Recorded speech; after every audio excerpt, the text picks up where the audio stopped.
Science, Chapter 6, Life Process. In this lesson, we will going to learn about aerobic respiration. Another one is anaerobic respiration. Differentiate between aerobic respiration and anaerobic respiration.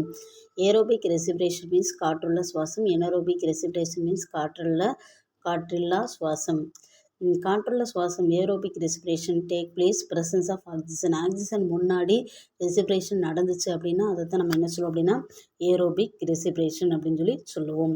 Anaerobic respiration அப்படின்றது வந்து it take place absence of oxygen இல்லாத சூழ்நிலையில் வந்து respiration நடந்துச்சு அப்படின்னா அதை anaerobic respiration சொல்லுவோம்.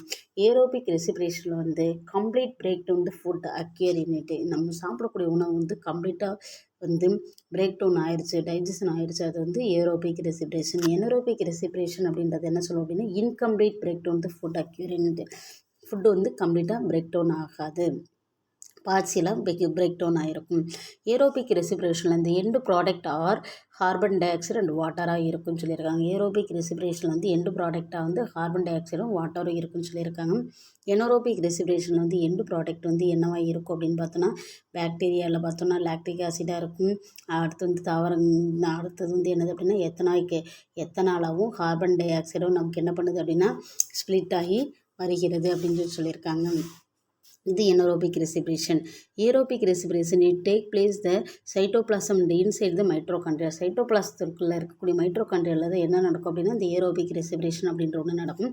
It take place cytoplasm only. சைட்டோபிளாசத்துக்குள்ளே மட்டும்தான் இந்த எனரோபிக் ரெஸ்பிரேஷன் அப்படின்ற ஒன்று வந்து நடக்குதுன்னு சொல்லியிருக்காங்க. அடுத்து ஏரோபிக் ரெஸ்பிரேஷன் வந்து மோர் எனர்ஜி இஸ் ரிலீஸ்டு. அதிகமான எனர்ஜி வந்து ரிலீஸ் ஆகும்னு சொல்லியிருக்காங்க. எனரோபிக் ரெஸ்பிரேஷனில் வந்து லெஸ் எனர்ஜி இஸ் ரிலீஸ்டு.